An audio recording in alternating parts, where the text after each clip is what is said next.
So the immune response to detecting a psychopath, rather than staying away from them, which, you know, is also very difficult, is actually to become their best friend.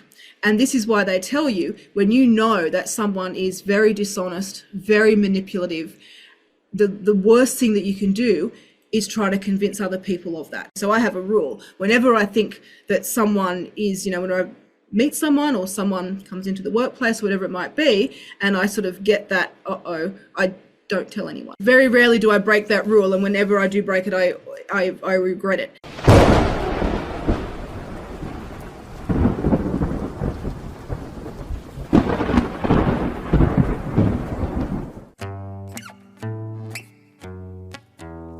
So I've been an academic for 15 years. I've been working at CSU, Charles Sturt Uni, where I am at the moment, for 15 years. So I guess I've been an academic for about 18 years then.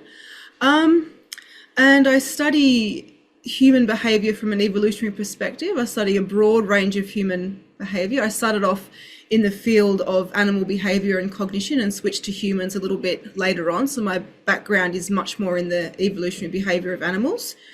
And relatively recently, I guess, over the last decade, but more so over the last 4 to 5 years intensely, I've been looking at female intrasexual competition. And so that's where a lot of my thinking has been happening recently. So when you said you started off studying animals, was that in primates or was that completely different? No, that was in birds, actually. So my PhD was on bird cognition, and what I was focusing on looking at was how the birds changed the information that they used as a function of what they were foraging for. So I was looking at, you know, providing the birds with the same amount of information presented the same way, but they used it differently as a function of what it is that they thought they were searching for.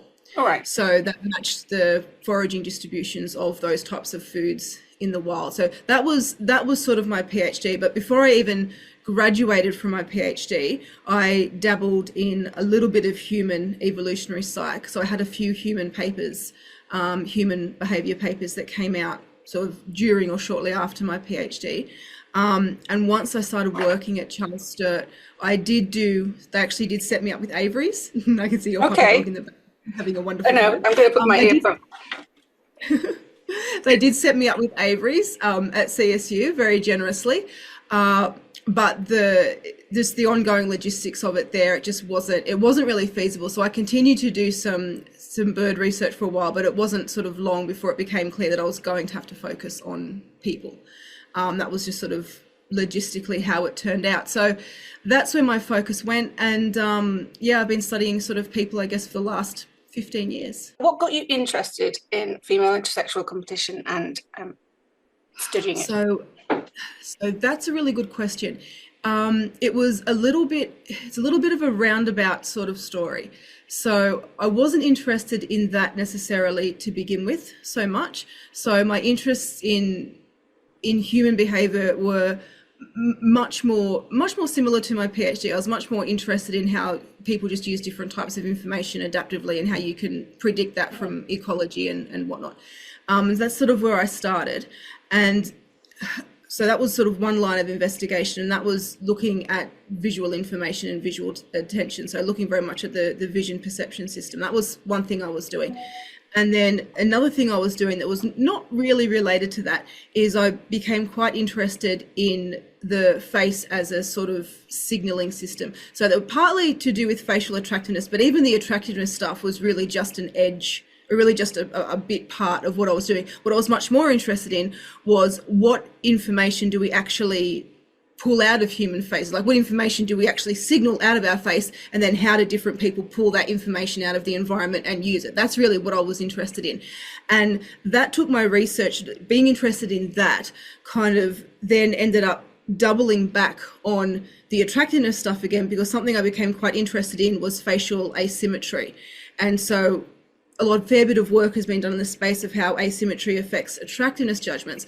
So I was interested in it from quite a different perspective, but that kind of doubled back onto attractiveness and sort of led me back down the mating side of things again.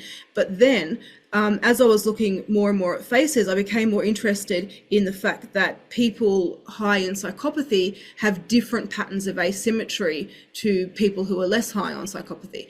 And I was quite interested in that. So people who are high in psychopathy tend to have more symmetrical faces just generally. So irrespective of the patterns of psychopathy in them, the patterns of asymmetry in them, I mean, they just tend to have more symmetrical faces. Right. And that seems to be accounted for by two things. One is that they have lower levels of fluctuating asymmetry, which is like the random patterns of asymmetry in your face that you just get through developmental stresses and things. So the fact that you might have like this putative ideal developmental plan, and disturbances, deviate off that plan, right? And that's what we call fluctuating asymmetry. And it makes faces less attractive, not surprisingly, because it's a sign of health and mate quality and whatnot. So people who are high on psychopathy tend to have less of that. However, they also seem to have less of what I call sex-typical asymmetry. So there is a sort of male typical patterns of facial asymmetry and female typical patterns of facial asymmetry. So men and women differ substantially on facial asymmetry. And this is the type of asymmetry that is not random and fluctuating. This is like systematic. So you can see the same patterns of asymmetry across faces. So are you saying you can tell a psychopath just by looking at them? No, I don't think so. The relationships are not that strong. Yeah. I think, there's two answers to that question. One actually is yes, there's pretty good data that our brains can detect someone who is quite high on the dark triad and someone who's quite psychopathic. So there's pretty good imaging data that the amygdala responds more strongly to images of psychopaths' face than to control faces. So that's funny, because you'd expect that. You're saying that they have more symmetry, not more asymmetry.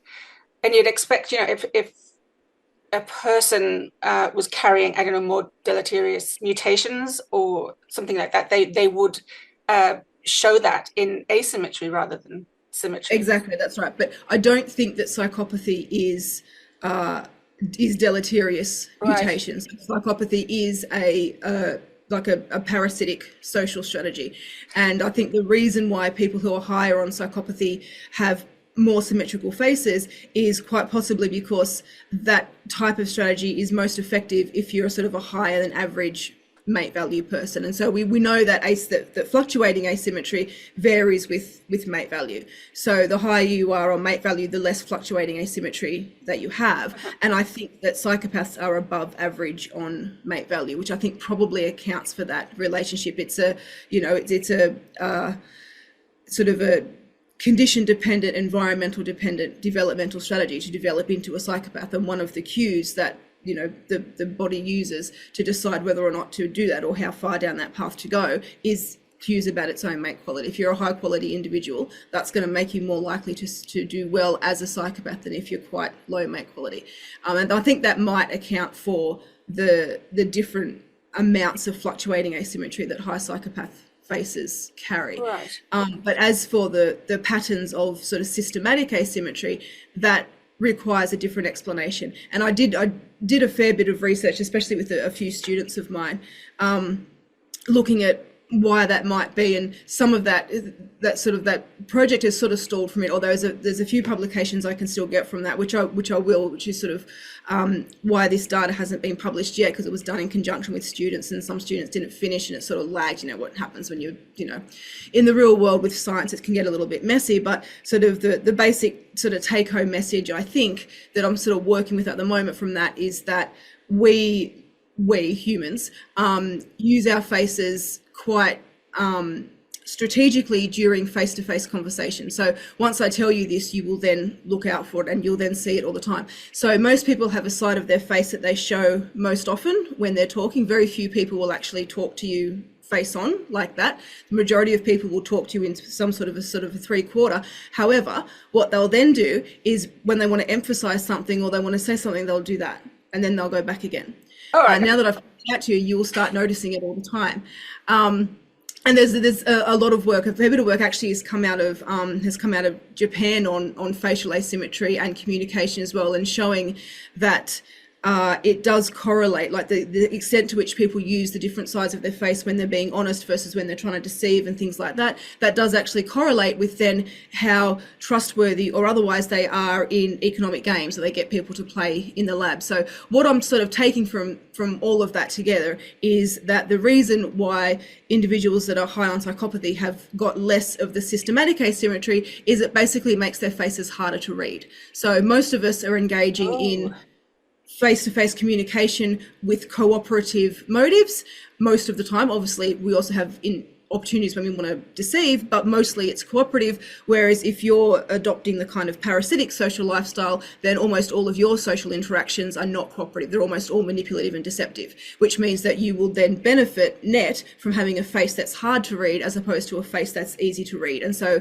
psychopaths have kind of dulled down a lot of the facial asymmetry cues that the rest of us rely on for face-to-face communication. That's what I kind of take from that research. And looking at sort of thinking about that from a kind of systems perspective and deception and manipulativeness, that kind of got me then interested back again in the kind of intrasexual competition space, which is also a lot about deception and manipulativeness. So I kind of was studying different things that kept hinting back at attractiveness and then hinting at manipulativeness. And when you sort of put all those different things together and you know the different papers that you read, that kind of led me to get interested in intrasexual competition as sort of in the role that it plays in the mating system and stuff. And then something happened that was kind of the beginning of all of this in terms of us actually doing serious research on it. Is that in 2015, I think that's right, I went to a conference with a great friend of mine, Dani Wagstaff. And at that conference, at the poster session where lots of champagne gets drunk, and we certainly drank lots of champagne that night. But in amidst the champagne, we had a really great long talk about female intersexual competition, in particular, not just intersexual competition, but specifically female intersexual competition, and about how the sort of, as far as we were concerned, the majority of the literature on that and the center of gravity of people's thinking around that was really off. And that from where we sat, from as far as we could tell, that, 90% of the action was in manipulative stuff. So it wasn't actually about, most of it, they sort of say, it's primarily self-promotion and women are trying to make themselves more attractive, so to be the most attractive, woman to men and blah, blah, blah, like almost like a running race type thing, like, the hair, the makeup, they want to be the most attractive person, and then that's the one that the man likes. And we were sort of saying, well, that's obviously bullshit, because for a start, most of the things that women do to themselves to make themselves more attractive, men do not like. So men don't like makeup.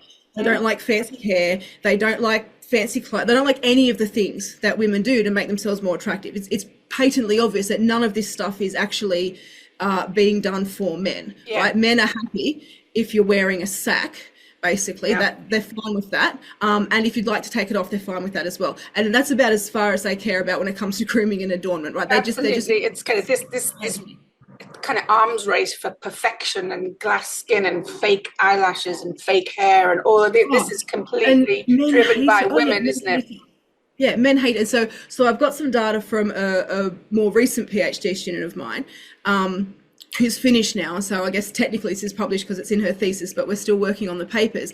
But the really nice finding that she got is what we sort of showed is that men generally don't like makeup. So women think that makeup makes women's faces more attractive. Men do not think that makeup makes women's faces more attractive. However, if you get men to self-report on their mate value, that's actually a moderating effect. So men who self-report being really high on mate value are also the men who actually think that makeup makes faces look more attractive. So you've got this, so whilst the majority of men don't, and when you look at the average of all men, there's definitely like a detrimental impact of wearing makeup.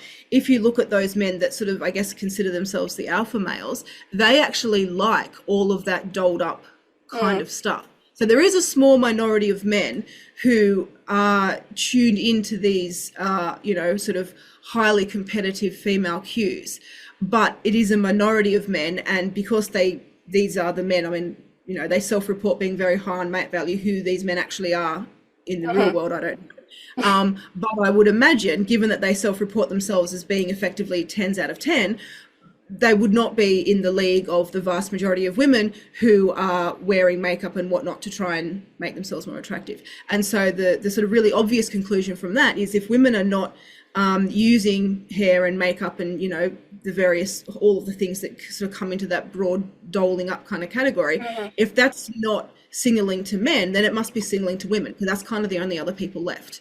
So that sort of then takes that stuff away from being a self-promotion mate attraction strategy to being an intrasexual competition strategy. So then we started looking at how do women respond to other women who are wearing makeup and things like that. And what we found is that amongst the women who rate themselves as being high on mate value, they see women who are wearing makeup as being really socially aggressive, but only if those other women are also quite attractive. So amongst highly attractive women, that's seen as a very, makeup and dolling up everything is seen as a real signal of aggressiveness, like a real signal. Is that building on Marianne Fisher's work? Yeah.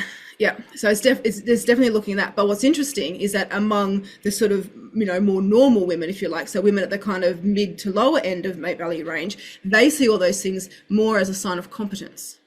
So it's interesting, again, at the different levels of mate value, we've got these things signaling something quite different. So it's seen as quite aggressive and off-putting at the high end, whereas at the low end it's actually more positive. It's seen as a sign of competence and sort of dominance, but dominance in a positive way, not dominance in an aggressive way, dominance in like a leadership kind of way, as opposed to dominance in an aggressive, negative sort of way. So it's really interesting looking at, and that's not by any means kind of work that's finished. Like, we don't have a clear understanding, I would say, yet of the ins and outs of all of that, but that's kind of where that is sitting at the moment. So we've got some nice moderating effects of mate value in both men and women in what they think these cues and these things actually mean. So it's quite complex. All right, fascinating. So as you said, female intersexual competition's been studied in evolutionary psychology for about 30 40 years now? I think so. I mean, that's probably, what are we, 2025? So mid-90s, That's probably about right. And it's taken all that time for it to actually just enter the public consciousness. It's kind of entering the commentariat consciousness, the podcaster consciousness, all that kind of thing. It's not really in the public consciousness as we would imagine it. But yeah, I mean, you've been working a lot. You've been having a lot of podcasts. And I mean, and I've been trying to drop into people's kind of heads for the last 10 or 15 years or whatever. But what I've noticed as well, people are really, really fascinated about it, but they distance themselves from it, as if I'm a woman and I'm fascinated about female intersexual competition, but I'm not guilty of female intersexual competition. What I'd really like to see at some point is people trying to reflect on their own lives and saying, actually, I think I've done that. We were chatting online about what might be the cure, because we also agree that feminism is an arena for female intersexual competition, and it brings out a lot of toxic qualities in women, and it's also having a detrimental effect on our culture, which can have really far-reaching consequences if we don't get a handle on it. And the first thing, it would seem to me, that we have to get women to just admit that they do it. Look, I think that's a huge challenge, to get women to admit that they do it, because I don't know how many women would even see what they do as competitive, because I can't remember the guy that did it now, and it's embarrassing that I can't remember names, but that's just like, I've got a brain like a sieve, and I blame the fact that I'm now a mother. That whole baby brain thing, they're not lying about that. That's true. I don't know if it's actually anything to do with having children, or if it's just like the sort of long-term consequences of a chronic lack of sleep for that long. But either way, I swear it's real. Anyway, the wonderful researcher whose name I can't recall had a great paper coming out I think it was only just last year. It was recent anyway, looking at female gossip and looking at how easy it is for women to protect their own reputation when gossiping. And really all they need to do is that was to rock Tanya. up what Wasn't that Tanya surname? Reynolds? Wasn't that Tanya Reynolds? Oh, Reynolds. Now Yes. that could be it. Yeah. Yes. Yes, could well be. And really all women need to do to protect their own reputation from pretty scandalous, nasty gossip is to just frame it in a little bit of concern, right? So frame it in a little bit of concern. So, you know, there's a huge difference between saying, oh, did you hear? And going, oh, did you hear? Right. The information purpose and the function of the gossip is exactly the same. You get it out there, whether it's true or not. The consequences for the reputation of that person are the same. However, if you merely wrap it in concern, the gossiper is virtually entirely protected from any negative consequences to their own reputation, as opposed to if you don't. And what I found really interesting about that is that one of the things I learned when I was back when I was quite interested in psychopathy is that that's also a very well-known tactic of psychopaths, particularly female psychopaths, but male psychopaths as well. So with psychopathy, it's much less about real gossip and much more about lies. So psychopaths will they'll just lie, right, about everything. What they say has zero relationship to the truth. It is completely orthogonal to the truth, and it is entirely determined by what outcome they want. So they're just, so, you know, normal people will at least be somewhat bound by the truth. There will be, even if they're saying something they know is not 100% true, there will be some truth to it, and they might just be giving it a bit of an angle or something. Whereas, people who are, genuinely psychopathic, the fact that it's not true is just doesn't stop them at all. Like they just have absolutely no truth filter at all. None. Just doesn't matter. So most of what they say is just an absolute flat out 100% lie that they have just invented on the spot. But they will very, very frequently wrap that lie in a piece of concern, and wrap that lie in. So, one of the sort of, I was reading I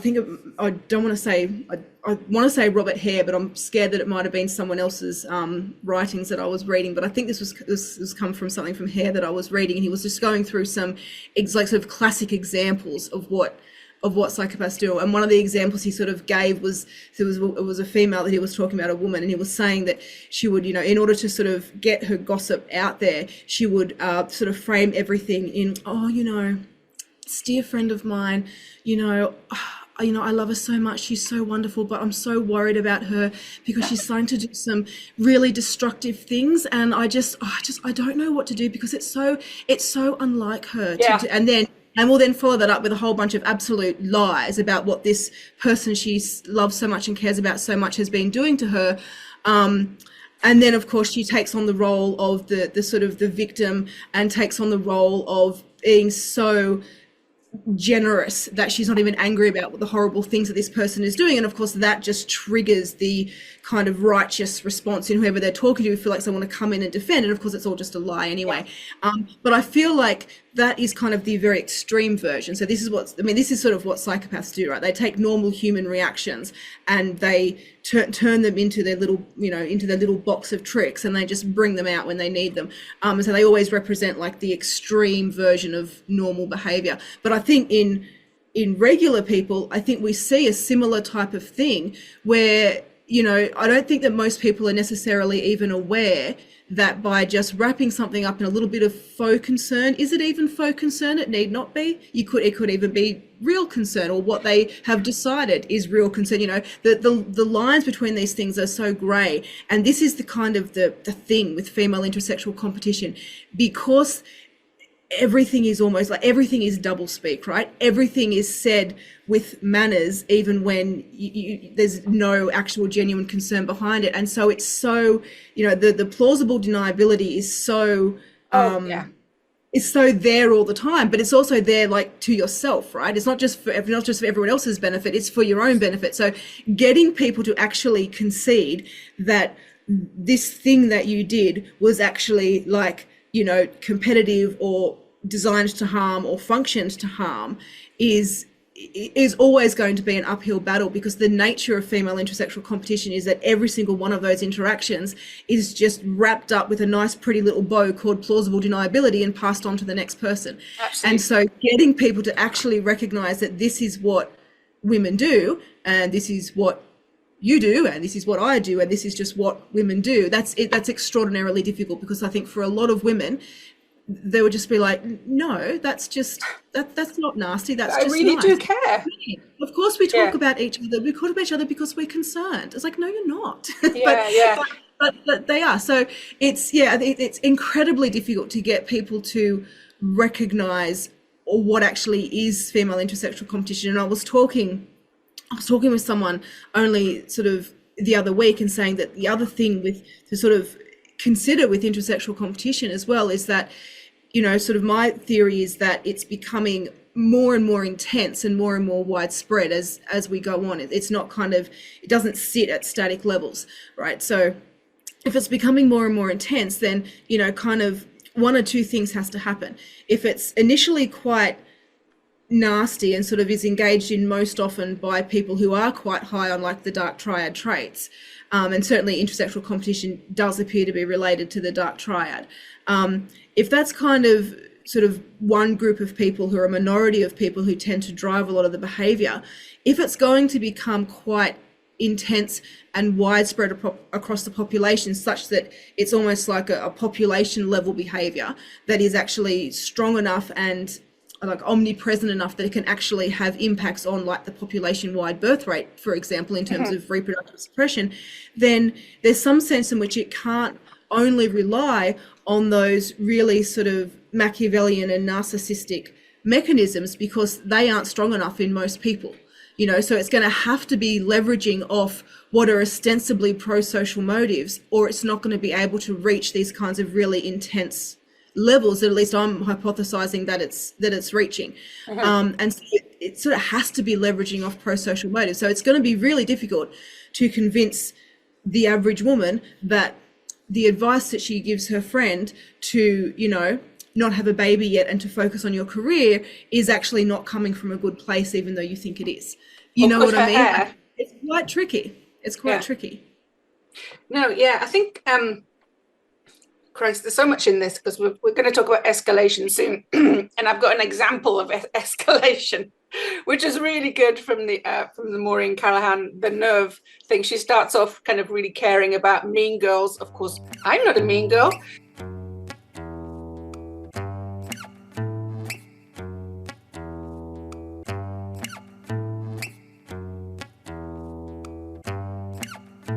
And I had a neighbor invite me to a little outdoor dinner that she was going to host. The next day, I went to go pick up my phone to text my regrets. And she texted me and said, one of my friends, she blamed it on one of her friends. She's not comfortable with too big of a group, so you're not invited anymore. You're disinvited. I had never gotten a message like that in my entire life. It was literally like, just to be clear, don't come. And I was surprised how much it made me upset. Like I could feel tears like springing up. And it's not because I particularly liked this person. It was kind of a friendship of convenience, but it was more that somebody could be so cruel. The act of being so deliberately cruel was the thing that transcended everything for me. And I couldn't believe it. A middle-aged woman behaving like this. But then we get to 3 months down the line, and my God, she's got a bloodlust that is dripping. I know.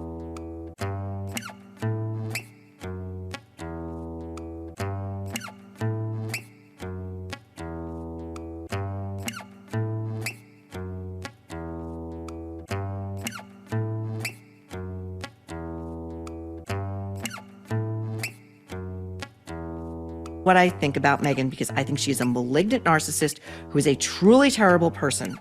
And you're going to hear proof of this in the next clip. If Meghan Markle thought her children were as beautiful as she is, we'd see their faces.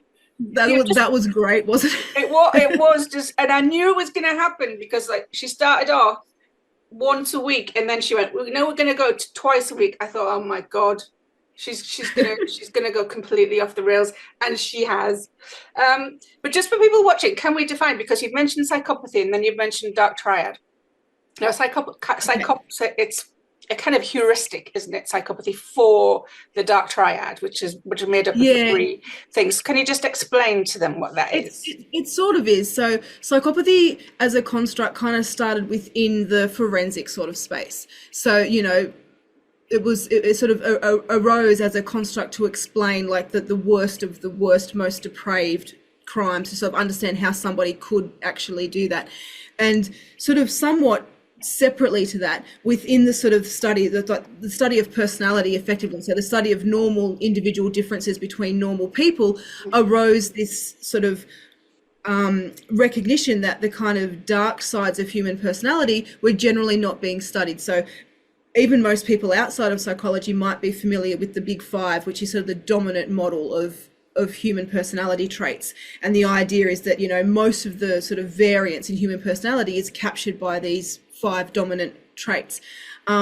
However, people began to realize that what's sort of become known now as the dark triad, which is psychopathy, narcissism, and Machiavellianism, the variance in human behavior that's captured by those traits is generally tends not to be very overlapping with any of the Big Five at all. So individuals high on the dark triad are not very agreeable. That's, and agreeableness is one of the Big Five. So they're not very agreeable, and they tend to be extroverted, and they tend to be high on openness, but there's not very strong relationships there. So sort of the dark triad kind of became like, I don't want to use the phrase cottage industry because it's often used in a sort of derogatory way, but it did kind of grow up into this sort of proliferated very quickly into this sort of field of investigating these darker aspects of human behavior. But when we talk about the dark triad and we talk about psychopathy, Machiavellianism, and narcissism, in that context, we're not talking about you sort of, forensic clinical psychopaths at the high end of abnormal human behavior. We're just talking about within the normal range of human behavior. Some people tend to be more psychopathic, which means basically that they're sort of impulsive to some extent in some circumstances. Antisocial. Contested. Yeah, even that's contested. But antisocialness, sort of a lack of concern, lack of empathy, callousness, pretty willing to exploit people. That's sort of psychopathy. Quite impulsive, quite angry, quite aggressive. Machiavellianism is a little bit it's what it sounds like, quite manipulative, but typically thought of as certainly less aggressive and less impulsive than psychopathy. So a more cold, calculating manipulativeness. And then narcissism is generally what most people think it is, in the common usage of the word. People who either believe that they are just fundamentally better human beings than everybody else and demand to be treated that way, or the other side of narcissism is sort of people who don't actually know whether they are fundamentally better human beings or not, but are not willing to entertain the possibility that they're not, and so insist that other people treat them as though they are. And that so you sort of got the grandiose narcissist who has an excessively high opinion of themselves, and then you sort of have the sort of covert narcissist who just doesn't necessarily have confidence in their own amazingness, but are so desperately in need of people to reinforce that they demand that they be treated that way all the time, and are constantly seeking reassurance of their own amazingness. So that's the best explanation of covert narcissism that I've had. It usually gets far too complicated, but that's a really good explanation. I think that pretty much covers the difference between the grandiose and the covert, also sort of called vulnerable narcissism. But I don't like that word because I think it implies something that evokes empathy, which I'm not sure is useful. But and of course, those 3 traits, so psychopathy and Machiavellianism and narcissism, all tend to positively correlate, and they all tend to, generally speaking, to correlate with the same other things. So the nasty things. Yeah. I mean, there is such a thing as normal levels of narcissism, which kind of, just kind of ego defense and stuff like that. Yeah, exactly. That's right. So, again, the really high end narcissists, like most personality traits, anything at the extreme end is usually not great. Yeah. But there's a lot of variation sort of, between, what you would call someone who's, really low on these traits, exceptionally kind of nice person, right up to people who are just perhaps a little bit, quite disagreeable and aversive and, nasty and whatever, but still within the range of normal human behavior before you get outside that to the real sort of people that you don't want to bump into. No. Well, it's funnily enough, on the nerve, Maureen had Sam Vakin. the narcissism researcher, and he's famous because Ah, he's a narcissist himself, although I don't think he likes yeah. talking about that anymore. But Maureen had him on, and of course, she's slamming everybody. Michelle Obama's a narcissist, Meghan Markle's a narcissist, all these people are narcissists, and her mother is a narcissist, she admitted. And I kind of think, is there a kind of a genetic connection between narcissists, perhaps? Well, I don't know about narcissism, but there is a genetic connection. Well, as I believe, I'm not going to claim direct expertise, but as is my understanding, for really high levels of psychopathy, there is a genetic connection that passes through the mother. So if your mother is highly psychopathic, you are more likely to be highly psychopathic. If your father is highly psychopathic, not so much. So what we take from that, I'm not quite sure, but that is what I believe the heritability of psychopathy is. So yeah, we were talking about kind of how to get women to admit that they do it. Yes. And it's difficult talking to this with people, because the first thing they'll say is, how is the idea of self-deception that we see it in a falsifiable concept? How do we know as evolutionary psychologists that people are engaging in self-deception? I'm not sure that we do, because I think that starts to then get very close to most questions about consciousness, which get very murky. Right? So you end up in the situation which, look, to some extent, the argument about consciousness frustrates me, because I think at some point in time we just need to draw a sort of a common sense conclusion and move forward. But on the other hand, I do sort of, to some extent, sympathize with the purists who are demanding objective empirical data for the same. So it is a tricky point, but I mean, certainly, even if you look down at like the most basic kind of, aspect of consciousness, is just somebody aware of something that they saw. Even so, if so one thing I'm working on with a different PhD student of mine that's more or less unrelated to this stuff, but what she's looking at and what she's really interested in is this idea of sort of self-deception, and she's interested in the extent to which how often is the regular, normal, healthy person's conscious experience, how much of that is just our brain making stuff up. So we know that when people have various sorts of brain injuries, you get lots of delusions happening, and people, they don't understand stuff frequently. So depending on the type of brain injury, things will not make sense to them, even if it's just because they have a short-term memory loss. So they can't sort of understand how this event here is linked to this one here, because they've forgotten what happened in the middle, and so they'll fill that in with a story that appears to sort of then make sense of what they're observing. But of course, people who do remember what happened from here to here know that story's not true, and yet the person telling it doesn't necessarily seem to be aware it's not true. So they don't seem to be aware that they've filled in these gaps. Yeah. And her sort of overarching research question that she's trying to get at is, to what extent is that phenomenon not actually something that is unique to people with various types of brain injuries, but actually just is actually the explanation for the majority of this regular person's normal conscious experience, right? So that's kind of what she's trying to get at. So we've been talking a lot and thinking a lot about this stuff, and one thing that we've discovered is that even just the basic sort of paradigm to try and set up where you do a really simple task, you get the participant to do it, and at the end you ask them, did you notice this happening during the task? Just getting that, where with the participant, was obviously some people will say yes, I did notice, and some people will say no. Getting reviewers and the broader kind of scientific community in the consciousness space to accept that people are actually able to accurately report on what they did or didn't see 15 seconds ago is extraordinarily difficult, just because of all the different ways in which someone might have seen something but not been aware of it, or saw it but immediately forgot it. And is it possible to have a conscious experience at this point in time that leaves no memory trace? And it's just a minefield. Yeah. And that's the most basic, simple unit of consciousness, a basic awareness of one little, like it's nothing, right?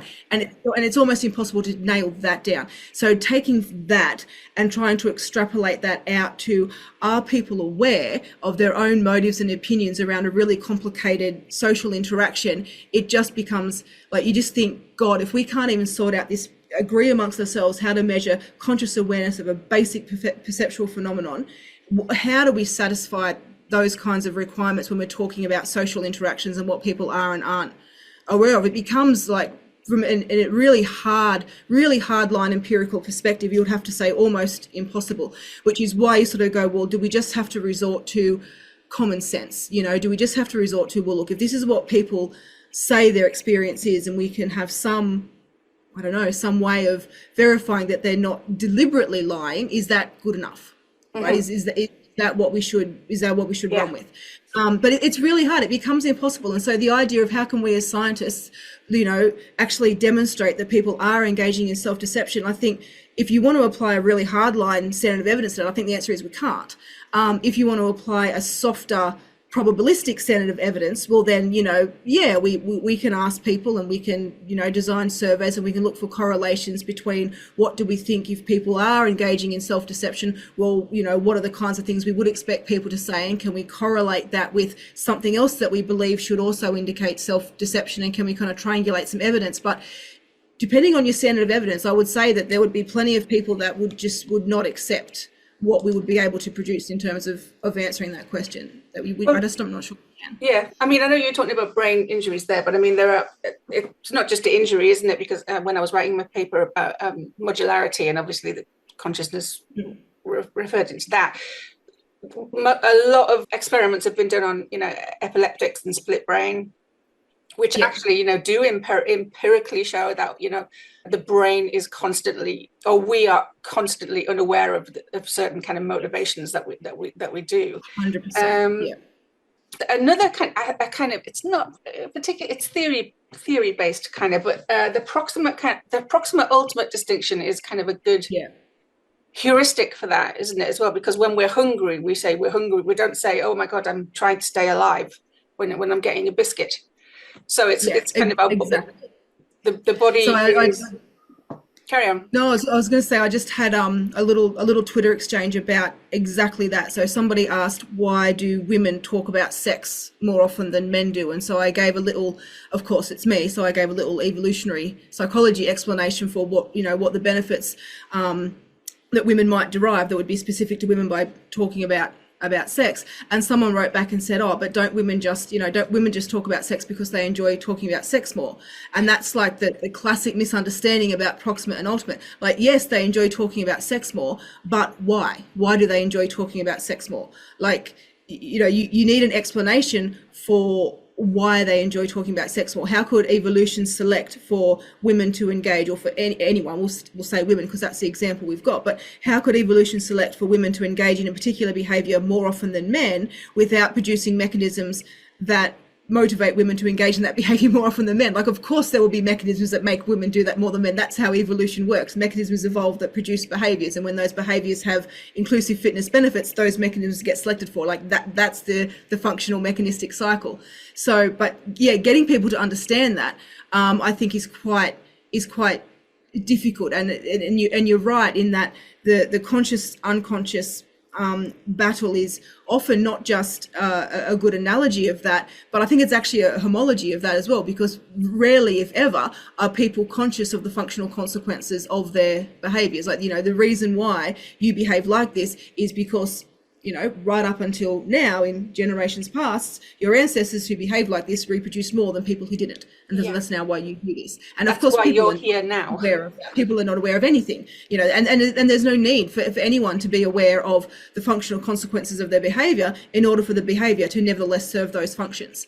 So this whole sort of idea is, are women conscious of their, you know, of the sort of, if not nefarious motives, at least potentially nefarious outcomes? And of course the answer is in large part, I think no, not entirely no, because I do think that there is a rather large and blurred grey area between engaging in what we scientists would call reproductive suppression, that to the individual person is just leveraging entirely off totally normal pro-social nice mechanisms, and then into the quite nasty forms of female intrasexual competition that you know then start to use social exclusion and ostracism and things like that, which are just overtly nasty. So I think that there is an extent to which female intrasexual competition is very nasty, is overtly nasty, and the people doing it are well aware that they're nasty, but that doesn't sort of cover the full gamut of behaviours that are quite destructive that we're seeing at the moment, that it would be nice to, you know, make less common. But I also think too, though, that if it's the case, like if we're sort of right in our sort of thinking that feminism has either always was, and I'll be honest, I'm leaning towards the always was more and more, either always was or has become a vehicle for intrasexual competition, and that has sort of become the primary function that it serves, not just a secondary function. Yeah. Mm-hmm. If that's true, and as a result of that, what we're seeing is more and more intrasexually competitive behaviours and more manipulative reproductive suppression as societies get more and more feminist, then we've seen, you know, an example of how, you know, socio-political ideologies can change behaviour. So without, and they've done it very, very successfully by wrapping it up in very pro-women narrative. I mean, the name feminism, right? It's you know, implicit reproductive rights. Exactly. Exactly. Everything about it, everything, right, is all wrapped up in it's all pro women. And so I think if there is a solution to kind of winding this back, it's going to be sort of using the same trick. So rather than trying to convince women that what they're doing is harmful, which is sort of it's kind of like the scientist's approach to the problem, right? Identify the problem, know what the problem is, implement the solution. But people don't really respond very well to rational explanations for behavior and rational requests to change their behavior, right? So maybe what we need to do is engage in the same type of sort of strategies that have resulted in these behaviors increasing. So, you know, what we actually need is very pro-women motives for dialing back these types of things. So presenting the dialing back of these things as being very pro-women and very pro-social, and obviously that implies that the opposite is anti-women, but there was no need to make the anti-women argument because I don't think most people are going to buy it anyway. Yeah. Whereas if we just focus on making the pro-women argument, it appears to have worked very well for the feminists, and they're lying. We'd be telling the truth, so we should have that on our side, right? Absolutely. So you would think then from that perspective, you know, maybe, but I suspect that we would have, you know, if there was going to be any way of dialing this back, it would be using the same type of social contagion motives and mechanisms that dialed it up in the first place. Yes. If it's going to be dialed down, not try, you know, what's that quote? It might have been Thomas Sell, maybe, I'm not quite sure, but you can't reason anyone out of a position they didn't reason themselves into. So, you know, we're not going to get broad scale change, behavior change, by explaining to people what's going on and the consequences of why they shouldn't. And the funny thing is, you know, I don't think the majority of feminists know that they're doing this themselves.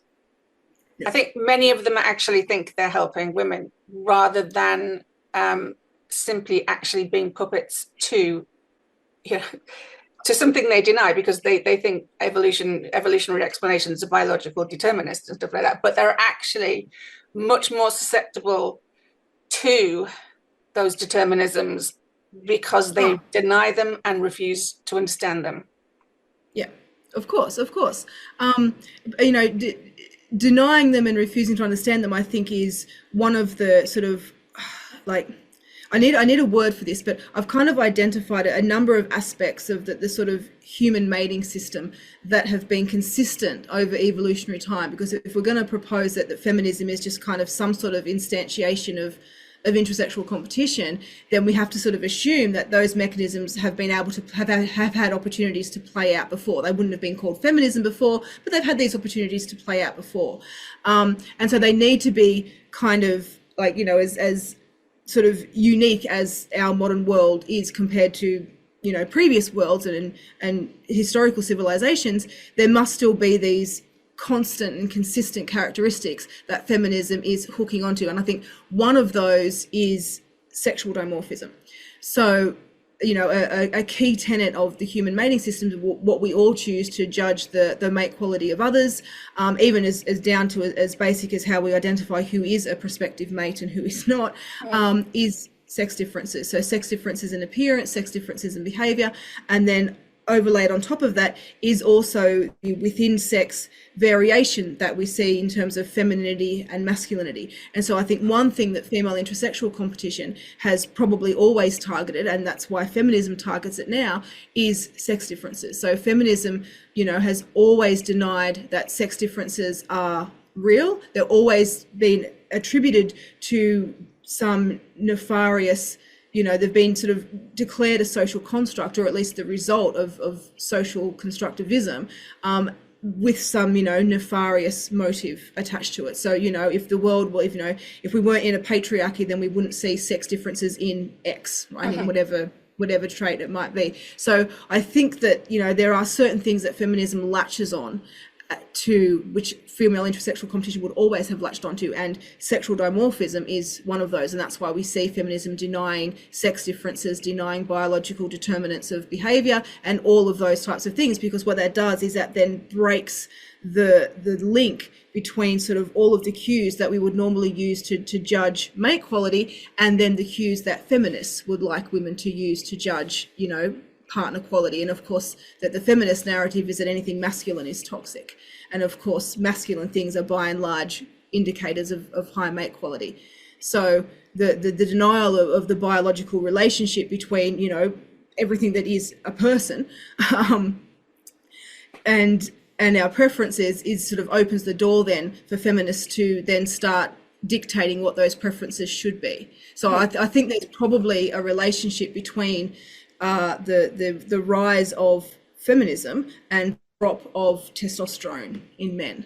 Like testosterone in men's been dropping over decades. I don't think that's unrelated to the rise in feminism. I suspect that's actually a male facultative response. Right, interesting.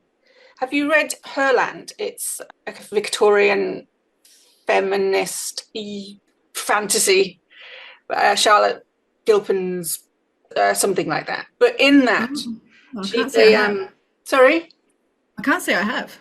It's really interesting just what you're saying there, because there are no men in this fantasy land, but men built it. But men built all of the kind of infrastructure and stuff like that. But then suddenly just died, right?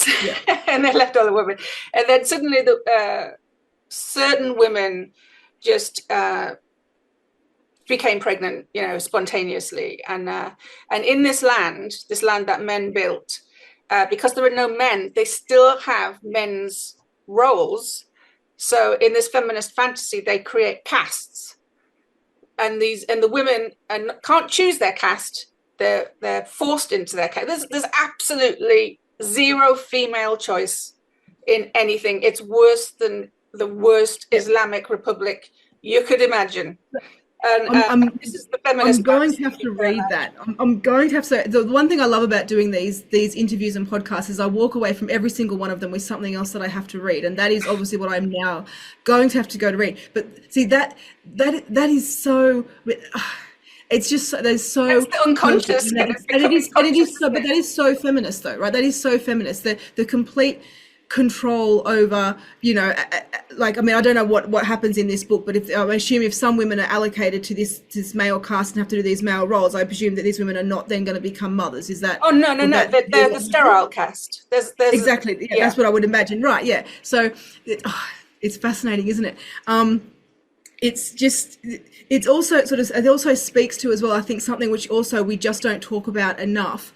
And it's come through, I think, much more obviously and much more overtly in the sort of, I don't know what wave they're up to or whatever that they call it, but this sort of most recent kind of woke instantiation. There's some of these really far extreme feminist ideas, and the ones that start calling themselves queer theory and whatnot. I think that the overlap between feminism and class warfare, I think, is something that doesn't get talked about near often enough. So, and I find it fascinating because feminism, like so much of the less than nice stuff that women do, gets wrapped up in a nice little pretty bow to pretend it's something nice. And I think most feminists would, maybe I'm wrong, so maybe I'm wrong, but I would say that most feminists would say that they would also be anti-class warfare, right? Like they would also not be, and yet I think so much of feminism is just class warfare, and so much of wokeness is just class warfare. And you can sort of, I don't know how this sort of is operating in other parts of the world, but in Australia we are a long way behind the kind of woke wave, if you like. So it's kind of like it's certainly, you know, sort of either, you know, kind of waning out in the US or getting beaten out, whatever way you want to call it, in the US. And I think in the UK it's hard to read. Canada, it still seems to be going very strongly. In Australia, it's generally just kind of picking up, if you like. People, yeah, so we're kind of still at the beginning of it. So we're kind of you know, as we are with most things in Australia, I sort of seem to notice we're almost a decade behind sort of what happens in the Northern Hemisphere with a lot of these kind of social things. And so it's only just kind of sort of beginning to rev up in Australia. And one of the things that I've noticed that was quite sort of fascinating is the language that you are allowed to use when you talk about Indigenous Australians. So just in the last, like, I don't know, 5, maybe 10 years, but probably not even, probably about the last 5 years, we've maybe cycled through 7 or 8 different terms that have been acceptable for Indigenous Australians, that each one only lasts like probably even months before it's now a racist term for it, that you're not allowed to use anymore because that's racist. And like, all that is like that constant shifting of the goalposts. So, you know, it sort of started off with sort of Aboriginal Australians, and then Indigenous, or sort of Aboriginals actually would have been the kind of common parlance. And then that was then sort of Aboriginal Australians, and then Indigenous Australians, and then sort of First Nations, and then First Peoples. Like, it's just kind of constantly changing the terminology that you're allowed to use. And all that is class warfare. Like, all that is creating rules about what you are and aren't allowed to say, that only the small number of people that travel in those very progressive circles could possibly keep up with, such that anybody else can now just be labelled racist simply for speaking. Absolutely. You know, simply for speaking in what is using their normal language, and even what may have just been up until quite recently the very new politically correct term might now be racist language. And so, you know, and it's just all it is just this constant shifting of the goalposts, so that anybody who is not investing a lot of time in just keeping up with this woke nonsense can now be labelled racist. And of course, racist is just code for not woke. Yes. Right? Racist is just code for not making an effort to find out what the languages that you are and aren't allowed to use, and therefore we can label you with this horrible thing that everybody, you know, agrees is horrible. But of course, that's not what it is. It's like the word Nazi. The Nazi kind of like full circle horseshoe that people are now referring to Jews as Nazis is like both. Like, it's both hilarious and absolutely tragic at the same time. But, you know, but that just shows you how much the word Nazi has absolutely nothing to do with Nazi ideology anymore. It has just become the word for, you're not on board with this latest woke thing, therefore you must be a Nazi. You know what I mean? It's just the coded use of language. And it's self-defeating in the end. It's self-defeating. It depends on what you think their goal is. Right? I mean, this is the thing, right? If the goal is what they say it is, then it's self-defeating, but that's not the goal, right? The goal is to introduce is to kind of bring about a lack of social cohesion, and to bring about social instability. And that they're doing very well. They're doing very well. So the goal I know this is kind of the problem. But yeah, I think that's something that's not talked about enough, the overlap between feminism and class warfare, which I think feminism is doing very well, in spite of many feminists would be horrified to hear me say that and would vehemently disagree. But I think it is another thing that I wanted to talk to you about too, that I just noticed quite recently and I found fascinating. I'm going to have to keep writing notes for my ideas. I'll forget them. So, but one thing that sorry, I just accidentally turned my volume off. So one thing is the split in the TERF community that just happened recently, which I thought was fascinating. So 2 things have happened that just sort of split that community down the middle. And the first thing was the American footballers with the men in the cheerleader team. Uh-huh. So, you see them, the very feminine, so not the ones pretending to be girls, but just the boys with their pom-poms and their obviously incredibly effeminate dancing, whatever, being male cheerleaders in the cheerleader. That was the first thing. And then the second thing, amazingly, has been the Scottish girl with the footage of that Scottish girl with the machete and the axe. So, we've Oh, sort of I missed seen. this. Tell me. Oh, okay. Dundee Girl, she's called. Yes. So it's just come out yesterday, that now the immigrant guy that took the footage and his partner have now been charged for assault. Yes. And as I understand it, it's not assaulting her, but a friend of hers. So there was 3 girls initially, and one of them, the 2 that appear in the video, there was 3 of them. One of them was really badly assaulted, and the 2 that appear in the video, that video was filmed after that assault, and that 3rd girl that was beat up wasn't there anymore. That's kind of my understanding as it goes at the moment.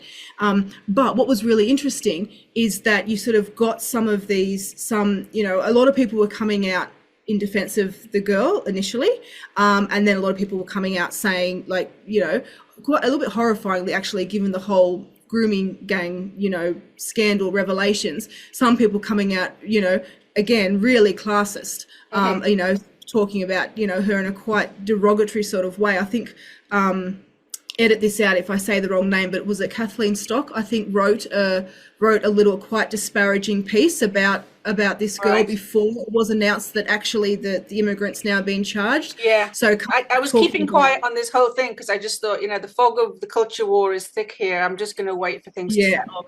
Yeah. But okay.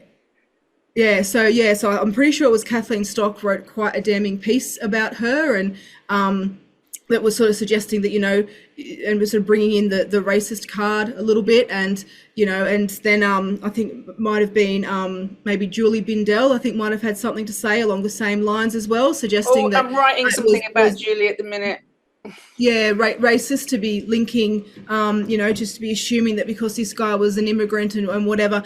And it's really interesting because both of these events, the men in the NFL with their pom-poms is it's a much more lighthearted example. But it's interesting how the TERF community is kind of made up of 2 natural enemies. So you've got the radical feminists, and look, many of the women who call themselves TERFs would not align themselves with radical feminism if they properly understood what radical feminism doctrine was, right? I mean, most people, I couldn't say that I had a great understanding of the various branches of feminism until I made an effort to go and have a look, right? So if, me not very long ago probably couldn't have told you the difference between like radical feminism and something else, intersectional feminism or whatever. Now I've made the effort to find out, but most people don't. But you've sort of got your radical feminists and other feminists who are sort of leaning in that direction, if you like. But then you've also got the quite conservative people, some of whom are women, many of whom are men, who are sort of against the whole gender ideology, largely for the same reason. I think both of those groups are largely motivated just by the fact that they've got eyes and brains. I think that's the most important thing. So they can see that these men are not women, and that these women are not men, and that what's happening to these children is just like outside of that sort of ideological bubble. It is just mind-boggling to watch what's happening and to see it just being endorsed. It's extraordinary. Like I said, Australia is a long way behind the rest of the world on this. So we've sort of had our New South Wales government just introduced like sex self-ID, I think a month ago or something like that, right? So we're kind of at the, more or less at the beginning still, even though it's been going on for a while. So we've got the Sal Grover case that's been going on for a long time. I'm not sure if you know about, like that one, Giggle versus Tickle. That's been going on for a while, and it was way back in 2016 that our then female Prime Minister, who I'm quite sure knew exactly what she was doing, introduced sort of gender ID into our, the Australian sort of equivalent of the equality law. But it's only kind of been now that law change is kind of being tested in the courts for the first time, and the outcome doesn't look like it's going to be very good. But there's not much public awareness of it at all right now. So we're still kind of in those early stages where people think it's just kind of nice to let men identify how they want, and to cut off the breasts of young girls because that's going to stop them killing them. So, you know, we're very much in that spot in Australia. So it's quite confronting to watch it from, you know, someone who's completely outside that bubble. I've lost your sound. Oh, you're back. Men. Oh, sorry. Hopefully that doesn't happen again. The reason why they're together is partly because they can just see, right? They're just not caught up in the same ideological social contagion that is stopping other people from seeing, but they're kind of the natural enemies. And so we're sort of seeing now, you know, now that argument sort of in the UK and certainly in the US appears to have kind of been won, that gender ideology is now, you know, crumbling and packing its bags and going home. So we're now seeing that community fracture a bit. Yes. And so we're now seeing, you know, the radical feminists are going back to their, you know, very anti-woman feminism, and the conservatives are sort of going back to their, you know, not so tolerant of, you know, anything sort of outside of the norm of sexual conduct kind of attitudes. And so, you know, you've got the TERFs calling the men just bigots for not being impressed with, you know, feminine boys. I knew this would happen. I've been writing about it, predicting about it for years. You know, I wrote, oh God, I'll put it up on screen for people and they can go and click it as well. But the idea that radical feminists who bloody started the whole postmodern gender crap, you know, there was a split between pro-sex and anti-sex radical feminists, but the whole bloody thing, they were the one who opened the floodgates. Because the main premise of all feminisms is to dismantle patriarchy, which is basically Western civilization. So yeah, this unholy alliance between conservatives and radical feminists, a lot of Baptists and bootleggers there making a huge amount of money, writing tons of books, not solving the problem, just raking in the cash.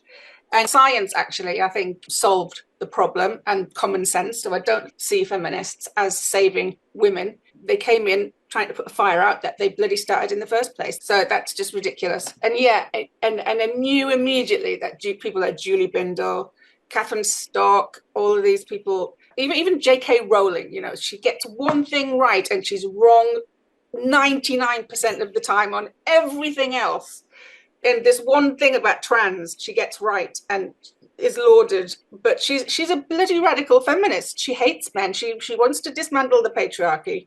And you know, I think it's fascinating with the whole the whole dismantle the patriarchy thing, because if it weren't for the feminists, there would be no patriarchy. Right? The patriarchy, I mean, for all of their kind of, you know, everything is a social construction. They're actually right. Yeah, the patriarchy is a social construction, and you guys constructed it. Like, you guys invented it, and now it's your excuse for everything that you're doing. Like, absent you, no one would be referring to the world that we're currently living in as a patriarchy. It is it's a laughable concept that this is somehow any kind of a patriarchal world by any objective measure. So another thing that we sort of have that's got quite a lot of sort of looms quite large in the public consciousness in Australia is all of the, you know, really, really woeful indicators for Indigenous Australians versus non-Indigenous Australians. So everything is just worse for Indigenous Australians, like whether it's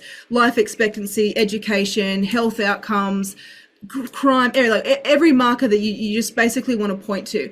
And so that's one of kind of, you know, Australia's social problems that it's trying to solve. However, pretty much every single one of those markers is also different between men and women, and they favour women over men. And so, you know, you've kind of got within this sort of, you know, within almost sometimes within the one conversation with the same person, this complete kind of paradox where all of these markers are very good evidence that, you know, there's systemic racism against Indigenous people, which itself, I mean, is a very incredibly lazy attempt to explain what's actually going on. But, you know, we'll have that argument another time. But, you know, very happy to accept that all of these markers are very clear indications of systemic racism against Indigenous people. Okay, so what are they very clear markers of then when you compare men to women? Oh, well, I mean, we live in a patriarchy, so, you know, it's just like, it's just this complete logical disconnect that you just, like, you point it out to people and it's just like, it has no traction when you point it out. But No. yeah, I've I always think just David found was that to be called such an patriarchy obvious pan contradiction. question, which is something that says it explains everything, but actually explains nothing. Yeah, that's right. Yeah, that's right. It's the infinitely flexible explanation for everything because patriarchy. Yeah.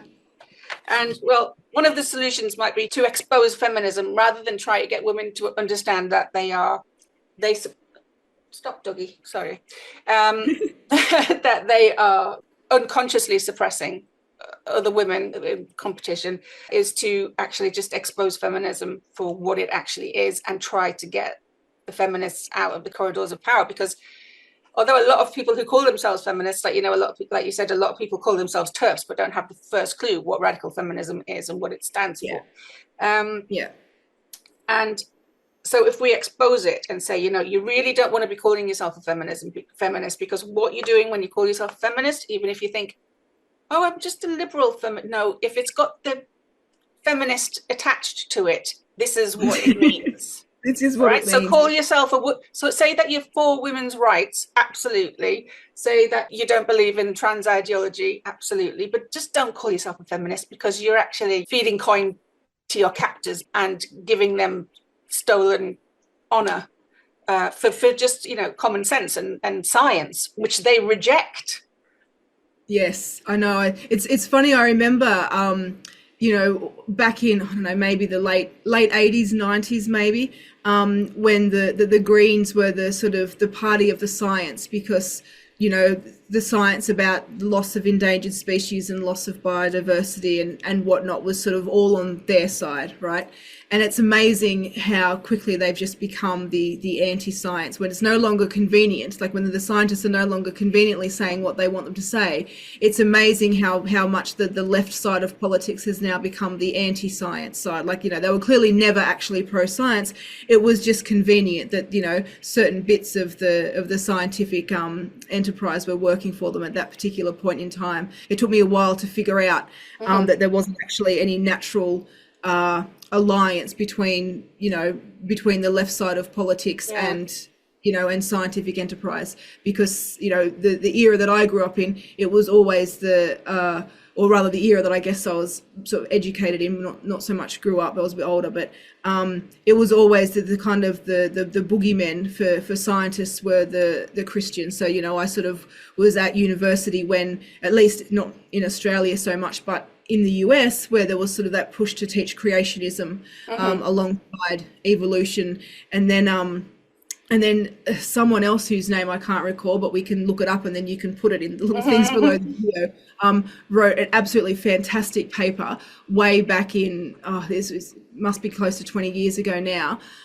basically sort of foretelling everything that, you know, that we're kind of talking about now, and saying, look, that the Christians are not the problem. You know, we don't need to worry about the right-wing Christians. As scientists, our main concern is what's currently happening in the social sciences. And of course, he was exactly right. It was a great paper. It's a fantastic paper. And of course, he said right. That's exactly what we needed to be worried about. We need not have worried about the supposed far-right Christians at all. No. That was fascinating. But I'll throw a spanner in the works of telling people not to call themselves feminists. So this is not necessarily true, but this is my theory, right? So this is my theory about psychopaths. So we have a little bit of a paradox with people that are highly psychopathic. So remember I said earlier that there's actually pretty good data that our brains respond differently to the faces of really psychopathic men compared to other faces. So if we accept that there appear to be at least somewhat, maybe not massively reliable, but detectable morphological differences that can provide somewhat reliable cues that this is a really untrustworthy, really not nice person. And our brains, you would expect, would be very sensitive to that. If such cues exist, you'd expect our brains to evolve to be quite sensitive to that, right? But then here's the problem. What actually happens though, whenever people sort of meet a psychopath, they are treated like some sort of special god or special sacred person. They're just, you know, people give psychopaths so much more social leeway than they would give other people. So they forgive them social faux pas that they would not forgive in other people. They are so nice to them. They're we sort of know that one of the traits of psychopathy is this kind of charisma. And to some extent that's true, but actually that's more explained by our response to them, rather than by them actually being charismatic. So we appear to just, kind of fawn over them, if you like, appears to be the, evolved response to detecting that this person is a psychopath. And so that kind of creates a problem, right? That creates a paradox. We know that people are perfectly capable of expressing, bigoted behavior and excluding people socially from social groups if they don't want them there. So, men reacting to hyper feminine, homosexual men is an example of that. They'll frequently be excluded, certainly, much more so if you go back a couple of decades than now, but certainly that would be a pretty uniform, male response. So it's not like it's impossible for people to evolve these bigoted responses upon detecting a particular type of other person.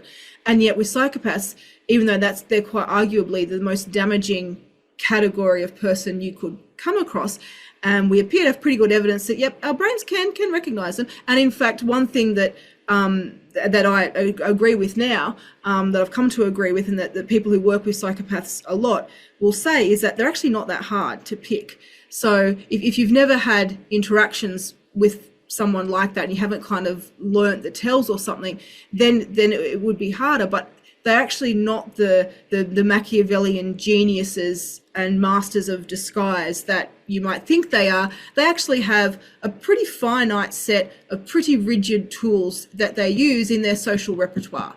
So they're actually, finite set of tools. They're very rigid. So that when you learn to pick those, you're quite reliably right when you detect people very high on psychopathy. So why is it that we respond to them so positively when it would appear that the most adaptive response would be to just ostracize them? It doesn't make a lot of sense, right? So my theory is that it's a little bit like how, human bodies can get parasites like worms and things, and our body doesn't do a lot. It won't really mount much of an immune defense against the worms, which why sometimes they can build up to such levels that they can eventually cause huge amounts of harm.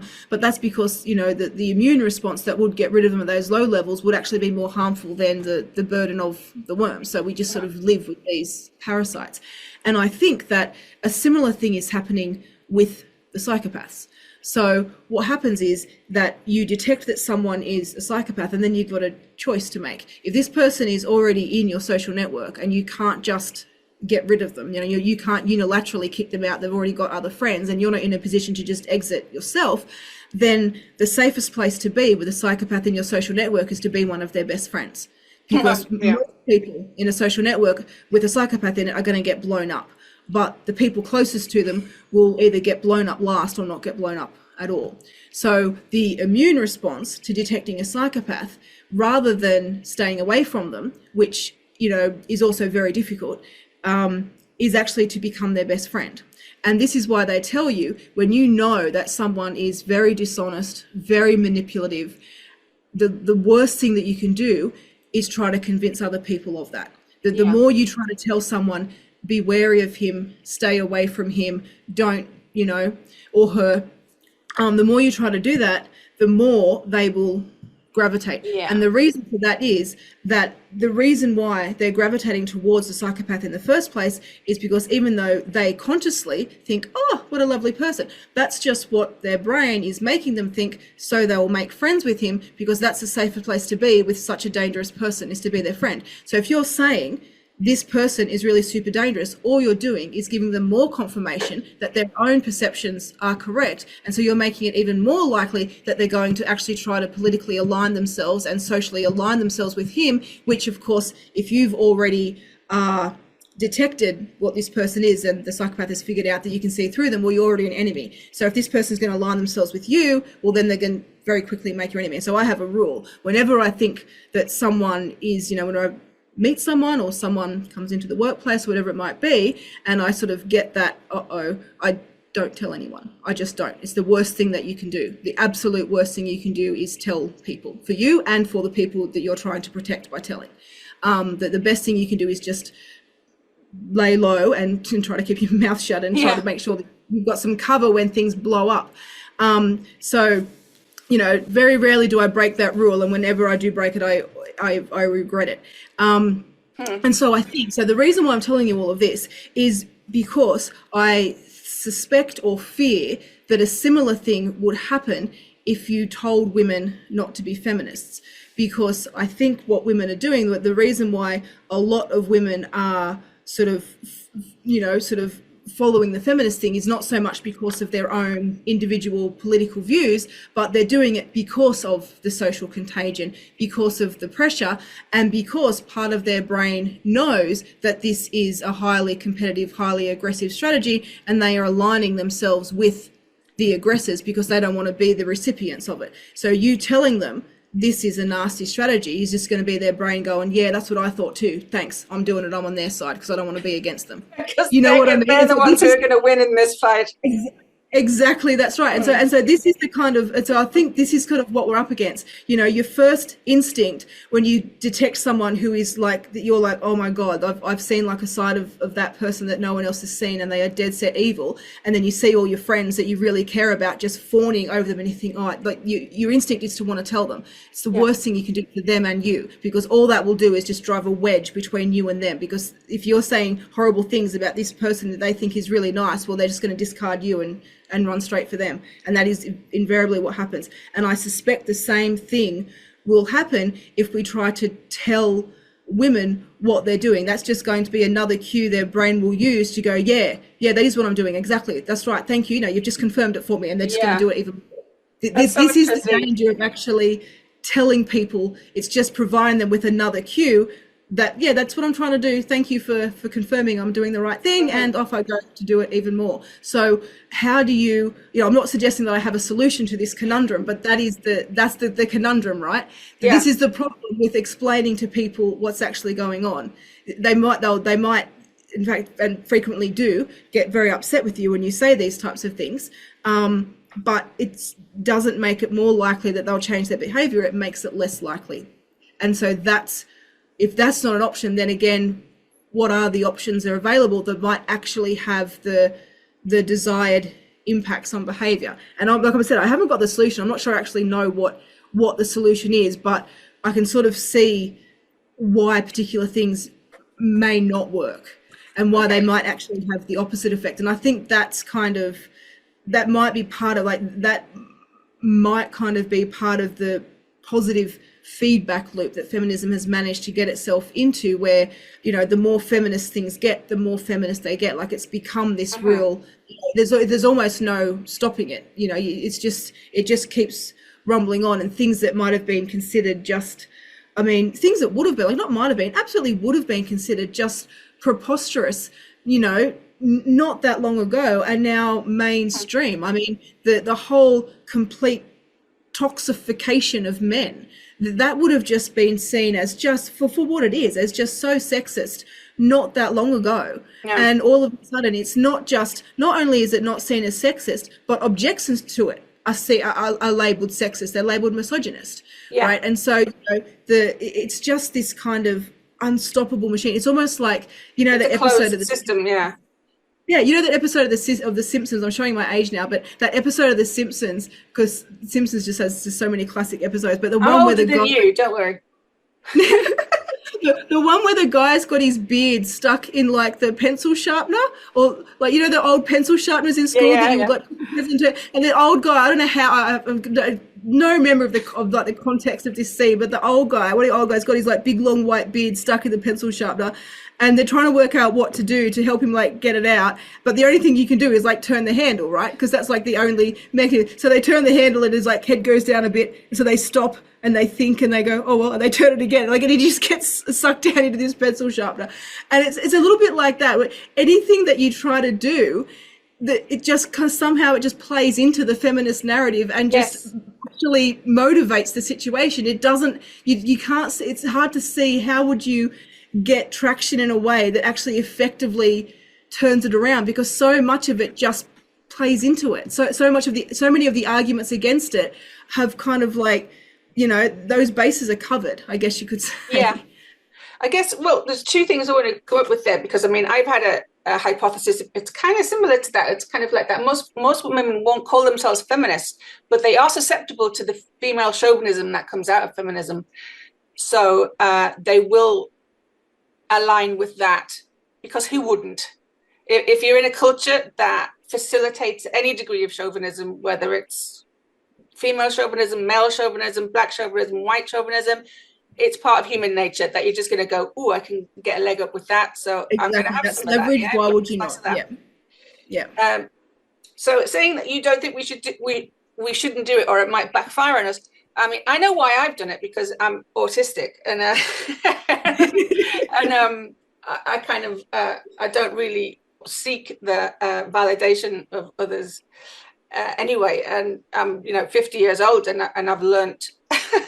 I've gone through journeys with that and stuff like that, and come to a point where I'm like, oh, fuck it, I don't care. But but you don't strike me as autistic, sorry, but you might be. Well, but like, kind of why have you come out? Why have you exposed yourself to the wrath of feminism now? I think it's kind of a similar thing to you, actually. I think I just reached a point where I did just run out of fucks to give. So I think partly it's having a daughter. I think that was one part of it. So something does, and I don't know if you experience a similar thing, but something I think certainly does change in your, and unsurprisingly, of course, in your sort of psychology and your mindset when you become a parent, right? So things definitely change, right? And priorities change, and things that, that used to matter don't matter so much, and other things matter more. So there's that, and that might be a part of it. I'm sure that probably is a part of it. But the other big part of it, I think, has actually been, I don't want to say sort of too many negative things about my university. I mean, I'm perfectly happy to criticize them where they haven't done well, and I'm happy to acknowledge them where they have done well. Like, I'm a very honest employee. I'm not going to pretend that they're wonderful and it's not wonderful, but the kinds of, a few of the things that I've faced at work and a few of the challenges, I just kind of reached a point where I just sort of thought, like, I just don't, like, and it's not just my workplace, obviously that's where I work, but it's not just that, it's the academy more broadly, right? Like, it's not just my own university, although I have had sort of, particular circumstances there that haven't sort of been awesome, over the last, not necessarily the last little while, but going back a bit further than that. So that, that sort of maybe just care a lot less about what, my colleagues might think if they vehemently disagree with things. So that there's that kind of part of it, but also just the broader academy. A couple of things kind of have sort of happened, and they weren't earth-shattering. Like, one of them, for example, like, this is sort of one I remember. I know there were more examples than this, but for some reason this one has stuck. I was giving a talk at a conference once, and it was about some of the facial morphology psychopathy stuff, and it was clear that the audience was just not prepared to accept that there could be any relationship between morphology and behavior. So the whole basic premise, and it's not that I was surprised by that necessarily, because it's not like I sort of didn't understand where the field of psychology broadly sits with respect to that sort of stuff, of course, but I was sort of quite surprised by the level of energy with which, people were kind of wanting to refute what was ostensibly objective data. Like, okay, that's fine, that's, but like, where did this happen? Like, how did this come from then? You know what I mean? Like, it's kind of like, okay, you might not want that to be true, but if it's not true, then what's your alternative explanation for, like, the data I've just presented? You know what I mean? So I was kind of a little bit surprised by that, but something happened, and I can't remember, someone like made some comment, and I don't know what it was, but I basically just went, no. Like it was some stupid suggestion, and I sort of said no. And the fact that I had just outright said, like, no, like, I didn't kind of pussyfoot around it, I could tell that the whole room just kind of went, like, you're not supposed to say that. Yes. Like, you're supposed to be like, oh yeah, well, like it's the fact that I just been really bluntly just went, well, no, of course not. Or I think it might have been something along the lines of, like, are you not bothered? But when I was like, no, like, why would I be bothered? Anyway, but so the whole room kind of had a little, like I said, it wasn't earth shattering. It's not like it was a massive thing, but I sort of realized two things at sort of once at that moment. The first thing I realized is, wow, like this is pretty bad ideological capture for a room of scientists. Like this was quite a while ago. I wasn't especially senior. A lot of the people who were in that room would have been very senior, you know, very, very smart people with very prestigious careers. And I was just sort of thinking, like, to not be able to kind of wrangle, you know, what you do and don't want to be true from data, and to have these kinds of, you know, what I thought were really quite immature sort of perspectives. Oh, well, you can't possibly have a relationship between morphology and behavior. And I'm like, do you know anything about hormones? Like, how could there not be? Like, even just the basic function of hormones, the impacts they have on both appearance and behavior. How could there possibly not be a relationship between appearance and behavior? It's just, it's absurd to suggest. And in no other species in the animal kingdom would anybody balk at the suggestion that different morphs would also behave differently. Like, of course, it's absurd to even think that wouldn't be happening, let alone to insist that it couldn't be happening. So the first realization I had was, wow, like, this is actually, like, people have got a problem with this. I really didn't expect that. And the second realization I have is, wow, I couldn't give a fuck. Like, I actually, you know, I was actually just like, how fucking narrow-minded, and like, what idiots for people, you know, like I just realized at that moment that I just didn't care. Like, I was just like, you know, I had an entire room full of people, many of whom more senior than me, all aghast at what I just said. And I kind of thought, give a fuck.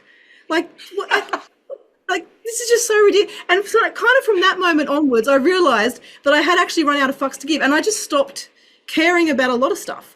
And, you know, certainly caring about, like, what people would say, if you know, what people would think or whatever.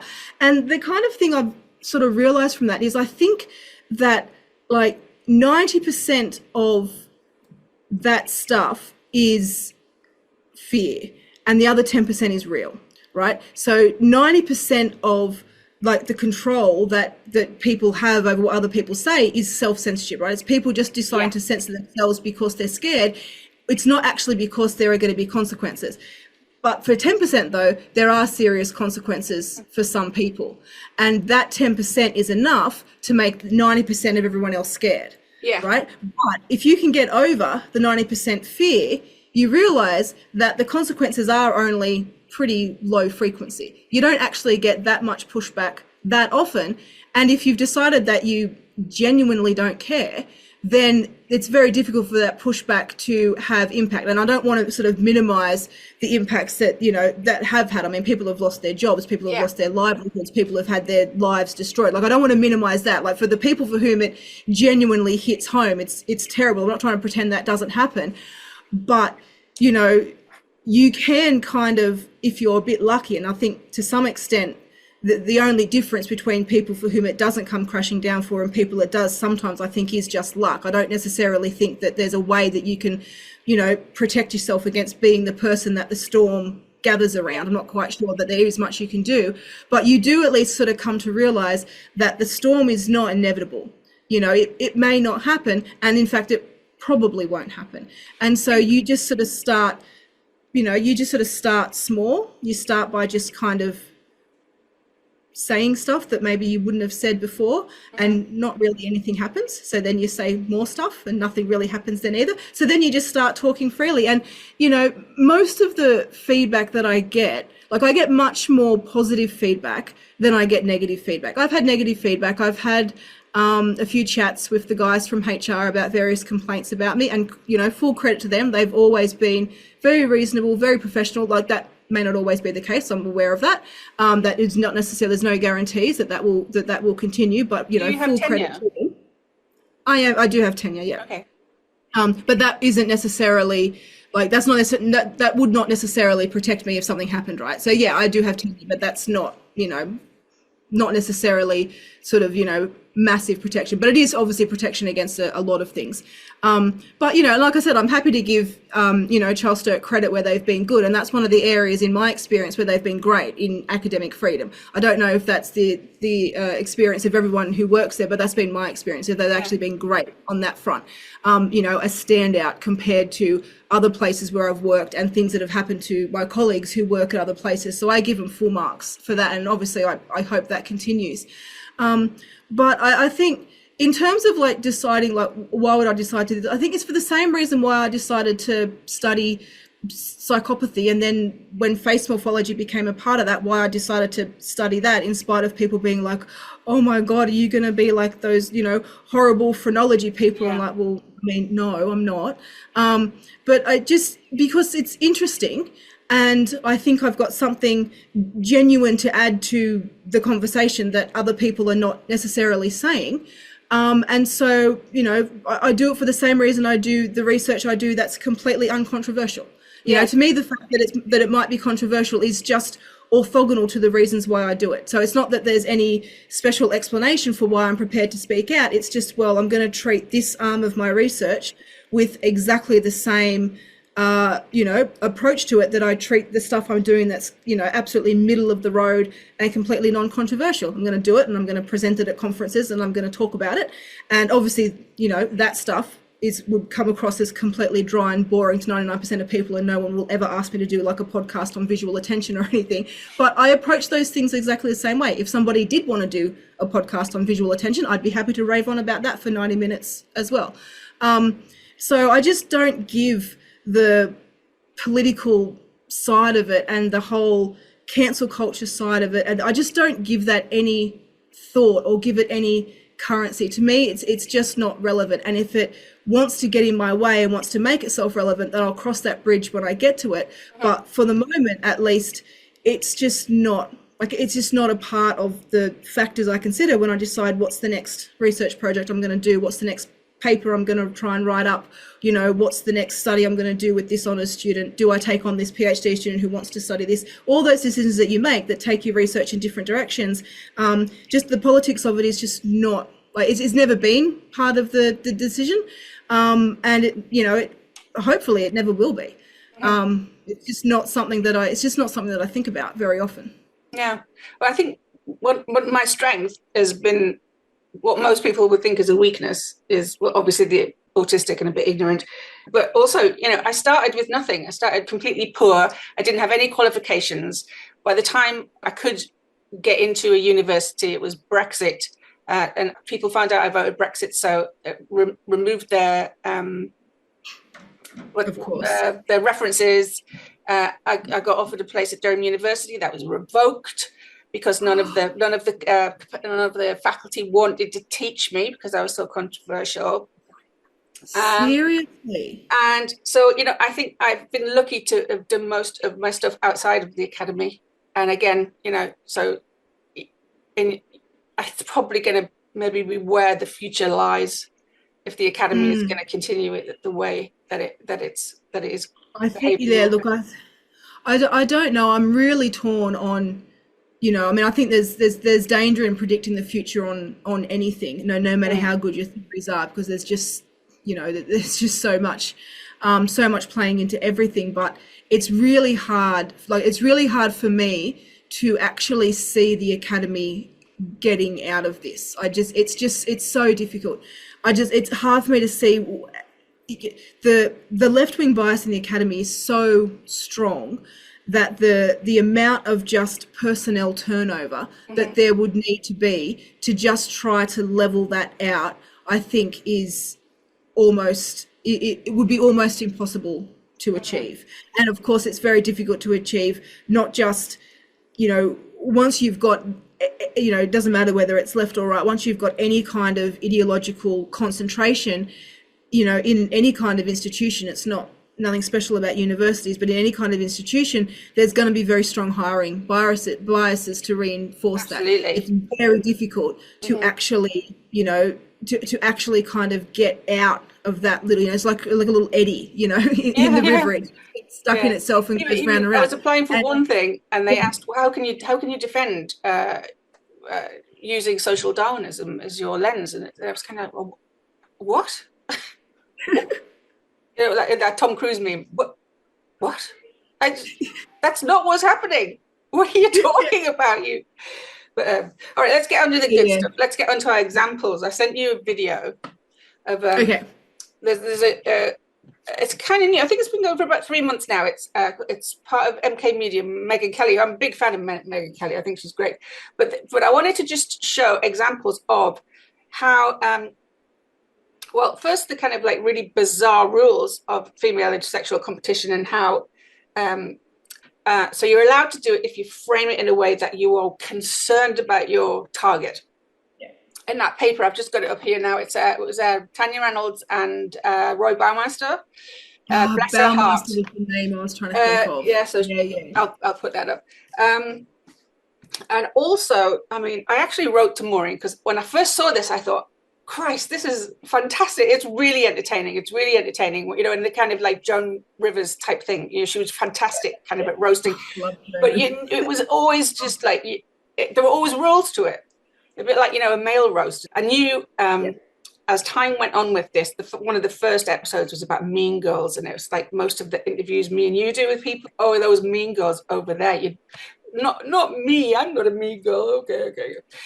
So it started off like that. And then it went on. And then she went up to 2 episodes a week. And I thought, fuck, she's gonna just lose it. It's just the descent. You know, the bloodlust is going to be too much. And even Meghan Kelly falls for it. Meghan, Duchess of Sussex. She pulled out all the stops. Here is the intro of the episode. Look at this.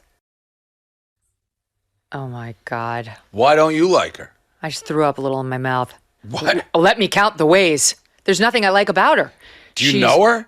No, but she is a malignant narcissist. Another good thing I thought about it is that it's out in the open. Most female competition is kind of covert, so the target can't defend themselves. In this way, I thought, you know, this is a good thing, because it's the targets know who's doing it. They've got a right of reply.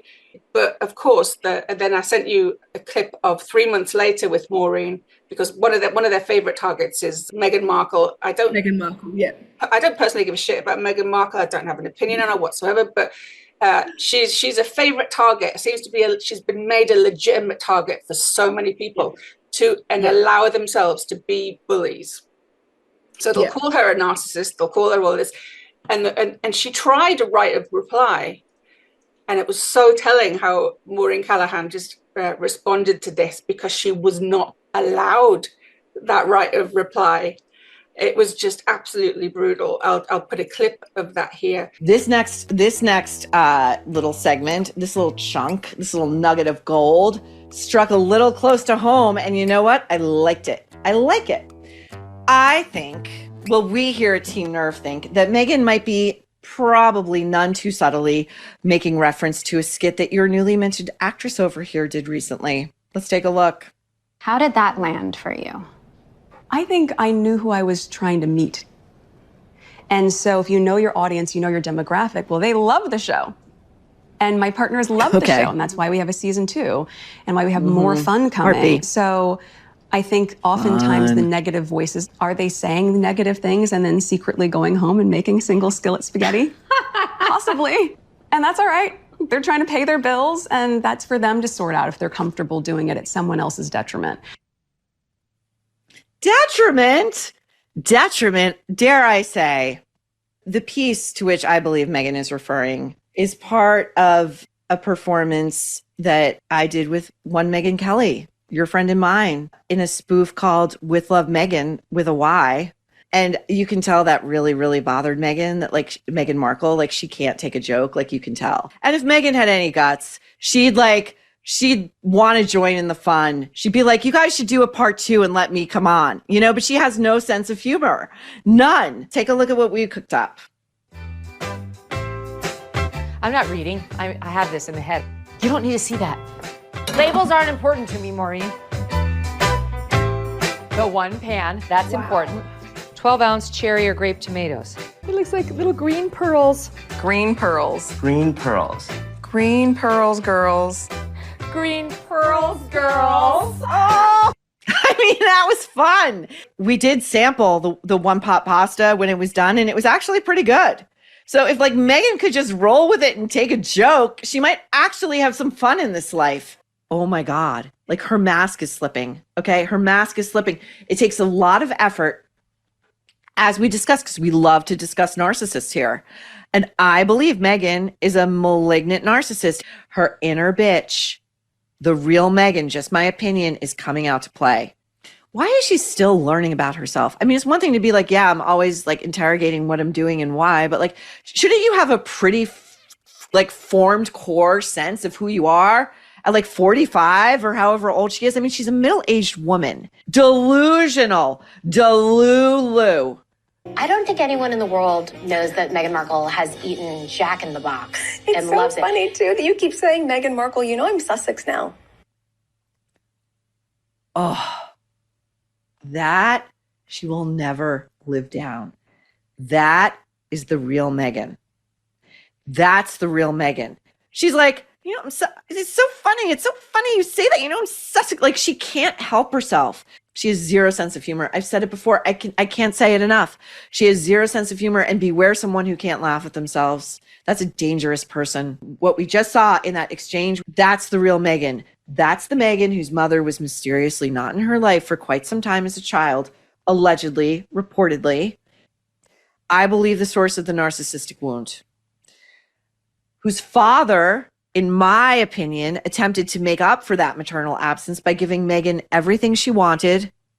A child who clearly, I believe, was not the brightest, was not the most creative, was not the most talented, was not the kindest, did not have any real distinguishing factor, but created this monster whose vaulting ambitions finally got her the fame and the fortune she craved so deeply because she thought that would fill the black hole within. But there is no filling that black hole within because, as I suspect she knows, as I suspect, just my opinion, there is no there. And because there is no core person there and no core self-confidence there, this is someone who is always on the defense, who is always looking out for slings and arrows and slights, and who is always going to strike first where there is no need to strike.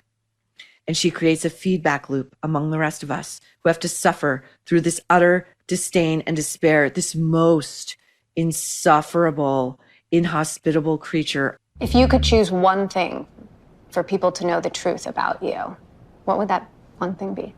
No one's ever. Oh my God, have we not asked this a million times? What a great question. The one thing. Oh gosh, what's the one thing? Oh gosh, Oh my God. She's you know, closing her eyes. I think when I sit with it for a Stammering, second here, I just looking want for people time, to know that stalling. I'm a real person. Yeah, we know And I that. You're a think lot of biological that human gets alive on lost planet in Earth at what this can be given super time. dehumanizing when you look at the clickbait culture and how much is written about Oh, someone. you mean It's all the like, shit no, you created? Your own shitstorm, my sister? friends have to read those things. Like I have They're real adults. best friends, the same ones since I was 17. Let's see them. I'm a real mom. I have to go We and get it. I choose to go and do school pickup and drop off, but I do that under a You have that landscape luxury. that is created that forgets that I'm a real person. And how would you want someone to treat a real person in your life that you cared about or loved? My kids will see those magazines, and we all know moms gossip. And so I have to make a choice. The other to moms hate move her. through the world as myself in spite of all the noise that's created. But maybe there would be less noise if people remembered that I'm a real person. First of all, the noise that's created has been created by one Meghan Markle.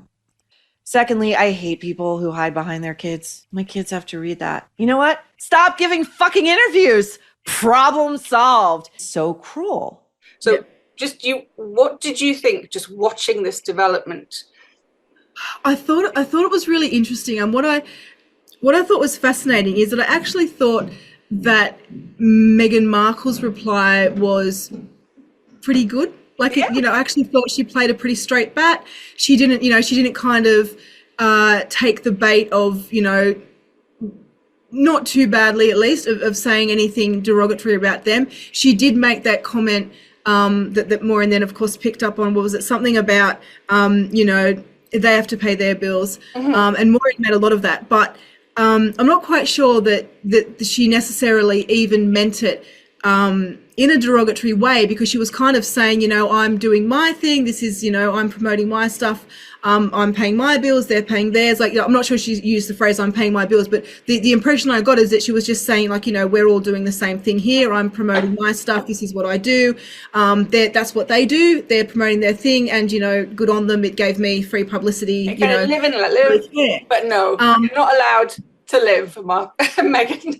But what I thought was fascinating is that I think you could kind of tell Maureen's kind of real dissatisfaction, I think, with that reply. Like, I think she really wanted, what she really, really wanted was for Meghan Markle to come down to her level and to have a stoush, right? Mm-hmm. And so she really tried very, very hard, I think, to frame Meghan's response as though it had done that, but it wasn't convincing to me, at least. Yeah. I didn't think that Meghan had tried to really do anything except kind of go, yeah, whatever, like, that's fine. What would have been acceptable, which I doubt would have been acceptable if she didn't, but it's what she wanted, though, right? Like, I think she wanted a cat fight, right? She wanted to really get up Meghan's nose in it, and she didn't succeed in doing that. But the other thing I thought that was also really telling, that I thought was really interesting, is that she also almost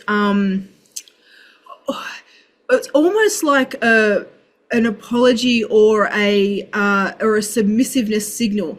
So the fact that Meghan kind of just sort of stayed above it all and just kind of went, oh yeah, that's what they do. They do comedy skits. They do one about me. That's fine. No such thing as bad publicity. Whatever. Blah blah blah. She was kind of fine with it, and that's quite a kind of socially dominant thing to just be, to be like, there's kind of, there are a few things that are kind of more sort of diminishing to a bully than to just not respond. Like, I remember, sorry, I shouldn't laugh, but I'll explain now while I'm laughing. The husband of a dear friend of mine once, they were having a spat with their neighbours, right? So this is like, that's the ongoing context, right? There's a neighbourly spat, and he was backing out of the driveway, and like, it's a shared driveway, right? So he's backing out of the driveway, and this guy like just comes up and just like punches him, like no warning, just walks up to the car. He had his window open, and he just punches him flat out in the face. And he just, like, he didn't know what else to do, and he didn't want to, like, start anything or punch back. So, because the guy, I think he must have, maybe he stopped and wound the window down because he saw the guy coming over and thought he was going to speak or something. Anyway, so the guy's punched him full on in the face, and he's just like, just put the window back up and just like drove back out. And the guy was furious, and he wasn't even meaning to do it as a thing.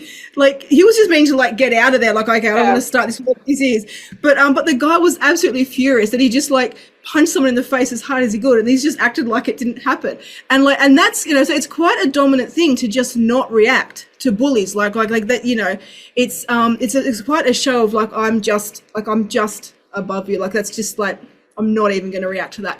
And I think that the way Maureen kind of responded, I felt like she was trying to kind of like, apologize is the wrong word, almost justify what she'd been doing by saying, oh, Meghan's just got no sense of humor. She could have come along with a joke. She could have offered to like, come and join us for the next episode and had a laugh. And it was just like, I'm not quite sure that's the vibe that you and Megyn Kelly were really giving off. I'm not quite sure that if I was Meghan Markle and I'd seen that, I would have thought, what would be hilarious? Like, even if I did have a great sense of humor, I have no idea whether Meghan has a great sense of humor or not. But even if I did, I'm not sure I'd watch that and go, it would be classic. I'm going to get my people to their people and go on and do an episode of that with them. I would not expect them to say yes to that offer, right? And because it's not just that clip, it's episode after episode after episode after episode, and like I say, Maureen has this phrase called "she's in the woodshed." That means she's not getting out.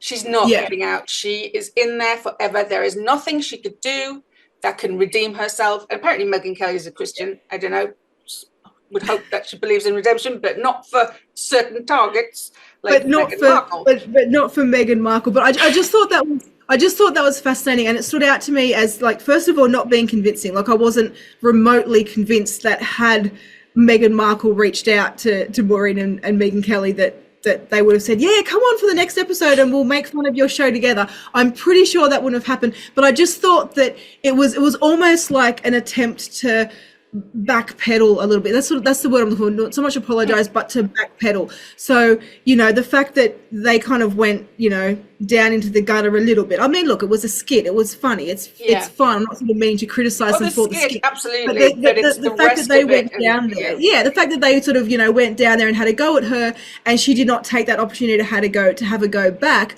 almost felt like Maureen was trying to like backpedal the sort of, the nasty motives behind the skit, like try to pretend that they weren't really having it in for Meghan Markle, when, as you say, the broader context is they've clearly got it in for her and dislike her and are very open about that all the time. And so that's the context in which this skit needs to be taken. It wasn't like, sometimes you see on these skit shows, celebrities might make fun of a particular person that they might be really good friends with outside the show, right? Like it was pretty clear to everybody that was not the spirit in which that skit was intended. When you see Joan, I just thought that was interesting. I just thought there was a little bit, looked to me like a little bit of backpedaling there. Like somebody, it's not Joan Rivers, which is nasty funny. as she was initially being. Yeah, it gets like Joan Rivers is really funny when Maureen gets kind of her teeth into it. It's kind of like. I mean, like I said, I wrote to her and I said, you remind me of my older sisters. I mean, my sisters broke my nose, but because it was like kind of, it was absolutely fascinating watching them just like take people apart. But you knew in a second they could turn it on you if they just got a whiff of like you just kind of stepping out. I think in some senses it's kind of unfair to compare her to Joan Rivers, because I don't think anyone's as funny as Joan Rivers. I mean, she was just. She was brilliant. She was just brilliant. So few people, even those who are very talented and very funny, are not as funny as Joan Rivers. No, she's sadly missed. She really is. Oh God, yeah. And I mean, could you imagine her? Like, could you just imagine what she would come up with, like with the state of the world at the moment? Could you imagine like Joan Rivers on the trans stuff? Like what a loss that she wasn't alive for that. Like, could you? God, she'd be brilliant. She would. All right. Oh, cool. Well, on the thought of the great Joan Rivers. Well, that's been fantastic, Dani. Thank you so much. Oh, that's cool. And we forgot to talk about the NWBA. Oh, we'll do that another time. Come on another time. We can do that. Yeah, absolutely. The NBA. Park. Oh my God. I know that. That's it's a whole. It's just a whole little microcosm, but it's playing out for everyone to see. It's right there. But we can get in depth on that. It's a fascinating case study because, like you say, it's just there. It's yeah. All right, Dani, been lovely. All right, brilliant. Have a good one. Okay. I'll talk to you again soon. All right then. Bye-bye. Bye. Maureen Callahan. Ha! Where to start? I mean, honey, your eyebrows look like two long-lost gastropod lovers. Frozen in time, your eyebrows don't knit, they just sit. Like the Buddha. She won't like that. If I tossed salt up there, those slugs would shrivel faster than Madonna's face during a Botox drought. I'm not kidding. Bite me, Blondie. And Meghan Kelly. Isn't she beautiful? Meghan, I love you. She's so skinny, she makes a coat hanger look curvy. She visited space. It couldn't find her. She keeps her carbs with the Epstein list. She admits to Botox, but swears there's no filler. I can believe it. The only thing she's filling is her lawyer briefs with excuses for skipping dessert. Her face screams breaking news, but her expression says Frigidaire. And that hair, ha! Can we talk? Her hair's so perfect. No, it is. It looks like it's reporting the news all by itself. Meghan wears hair extensions and a piece she calls a halo. Honey, that's no halo. It's a judge's wig smothering the plaintive cries of your scalp, begging for a divorce. Oh, Meghan and Maureen, you're fabulous. Keep shining, even if it's just your highlighter reflecting the studio lights. Thank you. Is it too late for me to be canceled? Let's move on. Back to Paula Wright and female intrasexual competition, or whatever the fuck it's called.